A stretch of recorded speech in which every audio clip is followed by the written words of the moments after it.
எல்லோருக்கும் வணக்கம்.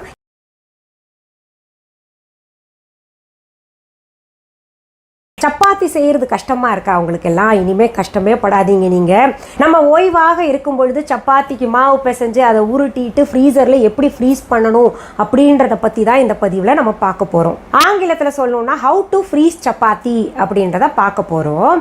இப்போ பெரும்பாலும் நிறைய பேருக்கு இந்த டயபெட்டிக் ப்ராப்ளம் இருக்கின்ற காரணத்தினால, சுகர் ஒரு நிலையில் இல்லாத காரணத்தினால சப்பாத்தியை ஒருவேளை உணவாக எடுத்துக்கிட்டு இருக்காங்க. அப்படி இருக்கும் பொழுது தினமுமே அதுக்கு மாவு பிசைஞ்சு தினமுமே அது உருண்டை பிடிச்சி அதை இட்டுக்கிட்டு அது சமைக்கிறது ரொம்ப ஒரு கஷ்டமாக சிலர் நினைக்கிறாங்க. எனக்கெல்லாம் பார்த்திங்கன்னா சப்பாத்தி செய்கிறது தான் சுலபம். ஆனால் இங்கே நிறைய பேர் என்ன நினைக்கிறாங்க, சப்பாத்தி செய்கிறது தான் கஷ்டம் அப்படின்ற மாதிரி நினச்சிக்கிட்டு இருக்காங்க. அப்படி கஷ்டப்படுறவங்களுக்கு தான் பார்த்திங்கன்னா இப்போ நான் சப்பாத்தி மாவு பிசைஞ்சு அது உருட்டிட்டு அதை எப்படி நம்ம ஃப்ரீசரில் வச்சு ஃப்ரீஸ் பண்ணிவிட்டு திரும்ப ஃப்ரீசர்லேருந்து எடுத்துக்கிட்டு தேவையான பொழுது சுட்டு சாப்பிட்றது எப்படி அப்படின்றது பார்க்க போகிறோம். இப்போது இந்த நம்ம சப்பாத்தி மாவு பிசைஞ்சு அதை உருண்டைகளாக பிடிச்சி உருட்டி அதை ஃப்ரீசரில் வச்சுட்டோன்னு வைங்களேன், நமக்கு முக்கால்வாசி வேலைக்கு மேலே, அதாவது 90% வேலை முடிஞ்சுது. அதுக்கப்புறம் நமக்கு எப்போ தேவையோ அப்போ தான் பார்த்திங்கன்னா சப்பாத்தி சுட்டு சாப்பிட போகிறோம். அது ஒரு 5 நிமிஷம் ஆக போகுது. நமக்கு 2 சப்பாத்தி சுட்டு சாப்பிடணுன்னா 3 நிமிஷம் 5 நிமிஷம் தான் ஆக போகுது. அந்த மாதிரி சுலபமாக உங்களுக்கு வேலை பளுவை குறைப்பதற்கு நான் இப்போ செஞ்சு காமிக்க போகிறேன். இப்படி வைத்து சாப்பிட்றது நல்லதா அப்படின்னு கேட்டிங்கன்னா கெட்டது கிடையாது. அதாவது நம்ம ரொம்ப நாள் வச்சு ஃப்ரீஸ் பண்ணி சாப்பிட போகிறது கிடையாது. நம்ம நிறைய பேர் என்ன பண்ணிகிட்டு இருக்காங்க, இப்போ இருக்கின்ற அவசர காலகட்டத்தில் வெளியிலிருந்து வாங்குறாங்க. இந்த மாதிரி ஃப்ரீஸ் பண்ண சப்பாத்தியெல்லாம் வாங்கிட்டு வீட்டில் தவாலை சூடு பண்ணிட்டு சாப்பிட்றாங்க. அதில் பார்த்திங்கன்னா ப்ரிசர்வேட்டிவ் போடுவாங்க. ஆனால் நம்ம ப்ரிசர்வேட்டிவ் எதுவுமே இல்லாமல் வீட்லேயே ஃப்ரீஸ் பண்ணோன்னு வைங்களேன், ஆரோக்கியத்திற்கு எந்த கேடும் ஆகாது. அதனால தான் இந்த மாதிரி செய்து காமிக்கலான்னு சொல்லிட்டு இப்போ பார்த்திங்கன்னா இதெல்லாம் உங்களுக்கு ஐடியில் ஒர்க் பண்ணுறவங்க, இல்லை ஆஃபீஸ்க்கு காலையில் அவசரமாக ஓடுறாங்கன்னு வைங்களேன், அவங்களுக்கே ரொம்ப உபயோகமானதாக இருக்கும். அவங்க எழுந்தாங்களா காலையில் சப்பாத்தி சாயந்தரம் வரைக்கும் கெடாமல் இருக்கும். அவங்க நைட்டும் அங்கேயே சாப்பிட்டு வர்ற வரைக்கும் கெடாமல் இருக்கும். பிள்ளைங்களுக்கு கொடுத்தாலும் கெடாது. அதனால் என்ன பண்ணலாம், இந்த சப்பாத்தி எடுத்தோமா சுட்டு கொடுத்து அனுப்பி விட்டுடலாம். அது கூட சைடு கிரேவி தான் நம்ம செய்கிறது ஒரு வேலையாக இருக்கும். சரி, அதனுடைய ப்ரொசீஜர் எப்படின்னு பார்த்துடலாமா? இப்போது சப்பாத்தி நம்ம ஃப்ரீஸ் பண்ணுறதுக்கு சப்பாத்தி மாவு பிசைஞ்சு வச்சுக்கணும். எப்படி நம்ம ரெகுலராக சப்பாத்தி ரோட்டி போடுறோமோ அதுக்கு மாவு பிசைகிறோமோ அந்த மாதிரி பிசைஞ்சு வச்சுக்கோங்க. பாருங்கள், இப்படி நம்ம விரல் பதிகிற மாதிரி பிசைஞ்சு வச்சுக்கிட்டு அதை உருண்டைகளாக்கிக்கோங்க. சப்பாத்திக்கு எப்படி உருண்டை பிடிப்போமோ அப்படி எடுத்து வச்சுக்கோங்க. இந்த சப்பாத்தி மாவு எவ்வளோ பிசையணுன்றதெல்லாம் அளவு சொல்ல முடியாது. உங்களுக்கு எவ்வளோ ஸ்டோர் பண்ணிக்கணும்னு நினைக்கிறீங்களோ அவ்வளோ ஸ்டோர் பண்ணிக்கலாம். இது கிட்டத்தட்ட நமக்கு பார்த்திங்கன்னா 1 வாரம் வரைக்கும் ஸ்டோர் பண்ணி சாப்பிட்லாம். ஒன்றும் ஆகாது, நமக்கு ப்ரிசர்வேட்டிவும் கிடையாது. அதுக்கு தேவையானது அடுத்தது சொல்கிறேன் உங்களுக்கு. இங்கே பாருங்கள், இந்த பட்டர் பேப்பர் நமக்கு தேவைப்படும். இந்த மாதிரி பட்டர் ஷீட் எடுத்துக்கிட்டு கட் பண்ணி வச்சுக்கோங்க. ஒவ்வொரு சப்பாத்தியும் அதில் தான் நம்ம நடுவில் வைக்க போகிறோம். இப்போ இந்த சப்பாத்தியை உருட்டலாம். எவ்வளோ பெருசு வேணுமோ அவ்வளோ பெருசு உருட்டிக்கோங்க.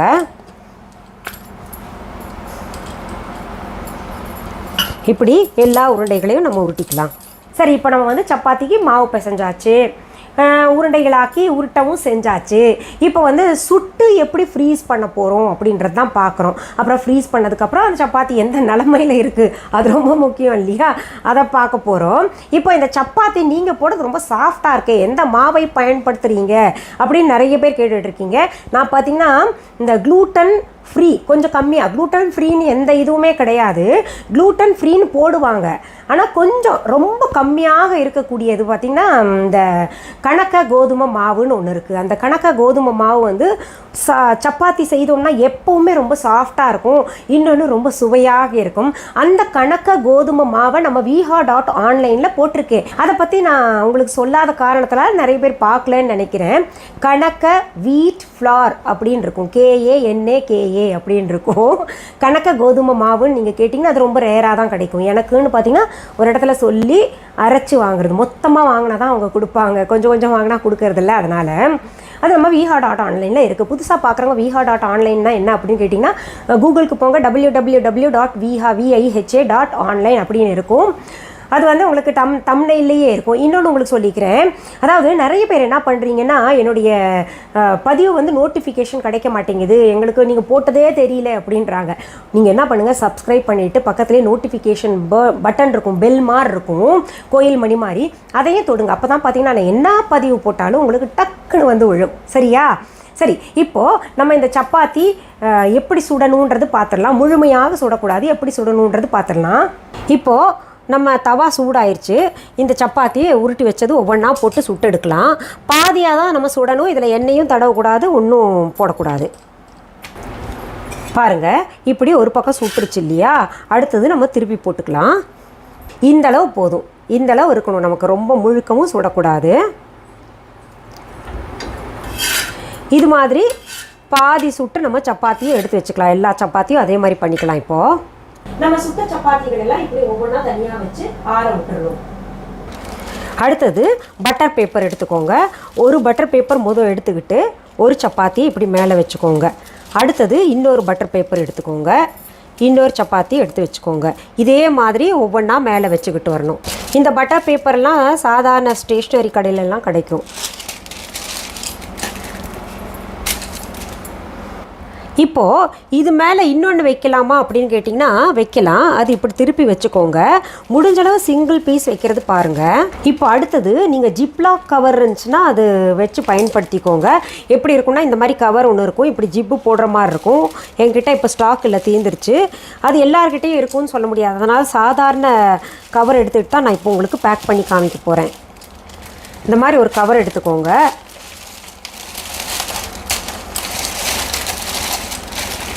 அதில் இப்படி போட்டு நல்லா மடிச்சுக்கோங்க. நல்லா இப்படி காற்று புகாத அளவுக்கு நல்லா மடித்து ரேப் பண்ணிக்கிட்டு,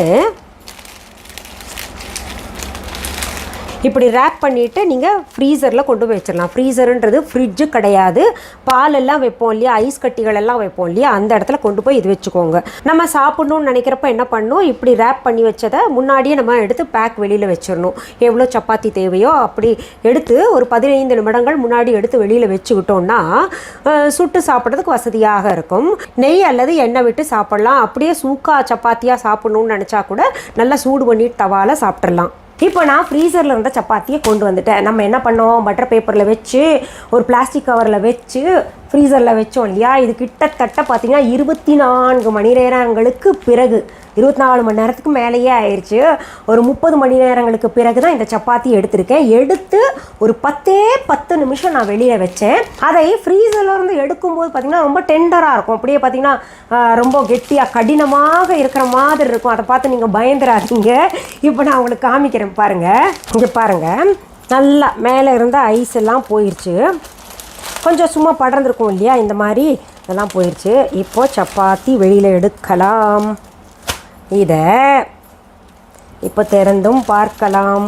இங்கே பாருங்கள், நான் வந்து இப்படியே வச்சுருந்தேன். அதாவது பேப்பரை கொஞ்சம் மிச்சப்படுத்தலாமேன்னு கருமித்தனம் பண்ணு. நடுவில் என்ன பண்ணேன், உங்களுக்கும் செய்து காமிக்கலாமேன்னு தான். நீங்களும் அந்த மாதிரி தான். நம்ம எப்போவுமே எக்கனாமிக்கலாக வாழ்கிறதுல தவறு இல்லை இல்லையா?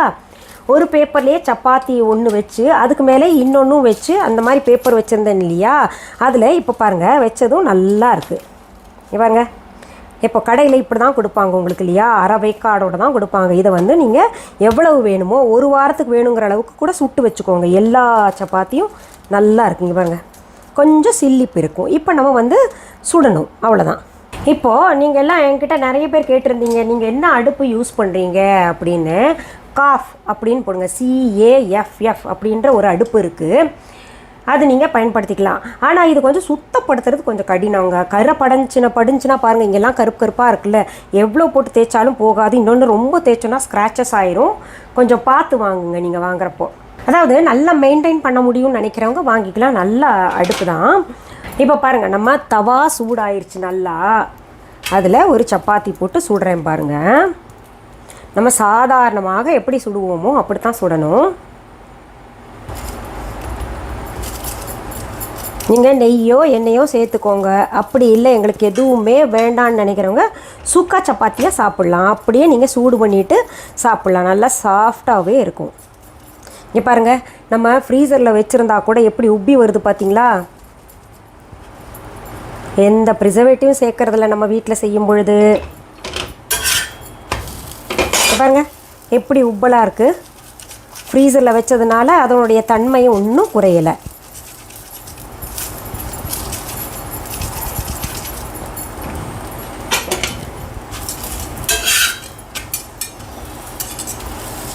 நல்லா ப்ரௌன் ஸ்பாட்ஸ் ஆகிற வரைக்கும் நம்ம சுட்டு எடுத்துக்கலாம்.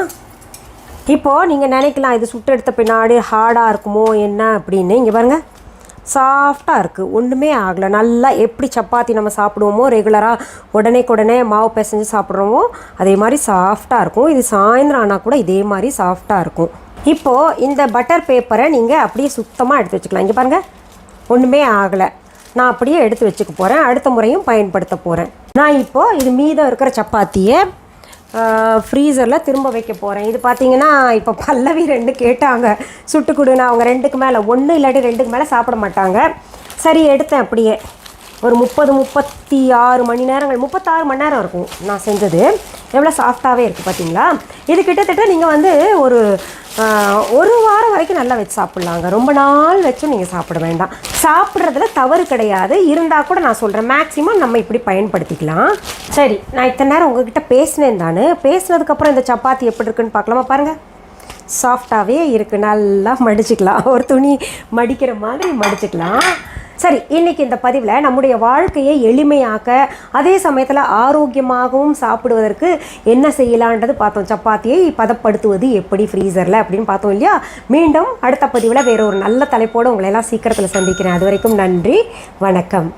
அன்பான வாடிக்கையாளர்களே, உங்கள் விஹா ஸ்டோரில் பூஜை பொருட்கள், சிலைகள், ராசிக்கற்கள், வாஸ்து பொருட்கள், விதைகள், பாரம்பரிய அரிசி வகைகள், சிறுதானியங்கள், ஆர்கானிக் பொருட்கள், மூலிகை எண்ணெய், மளிகை பொருட்கள், மரச்செக்கு எண்ணெய், மரப்பொருட்கள், வெள்ளி ஆபரணங்கள், கிஃப்ட் ஆர்டிகல்ஸ், காட்டன் மற்றும் பட்டு புடவைகள், காட்டன் சுடிதார்கள், பட்டு பாவாடை, குழந்தைகளுக்கான விளையாட்டு பொருட்கள், ஹை குவாலிட்டி இமிடேஷன் நகைகள், வீட்டு உபயோக பொருட்கள், ஜூட் பேக்ஸ், ஹேண்ட்மேட் சோப்ஸ், அழகு சாதன பொருட்கள், சிறுதானிய பிஸ்கெட்டுகள், ஹோம் அப்ளையன்சஸ், இன்னும் பற்பல பொருட்கள் விற்பனைக்குள்ளது. விஹா ப்ராடக்ட்களை நீங்கள் வாங்க விரும்பினால் அது எங்களுடைய viha.online வெப்சைட் மற்றும் சென்னை ராஜா அண்ணாமலைபுரத்தில் உள்ள எங்கள் விஹா ஸ்டோரில் மட்டுமே கிடைக்கும் என்பதை தெரிவித்துக் கொள்கிறோம். வேறு எந்த ஆன்லைன் வெப்சைட்களிலும் விஹா ப்ராடக்ட்கள் விற்பனைக்கு கிடையாது என்பதை நீங்கள் கவனத்தில் கொள்ள வேண்டும். எங்கள் விஹா ஸ்டோரின் விலாசத்தை கண்டறிய கூகுள் மேப்ஸில் விஹா ஸ்டோர் என்று டைப் செய்தால் வழியை கண்டறியலாம். www.viha.online வெப்சைட்டிலும் விஹா ஸ்டோரின் அட்ரஸ் உள்ளது.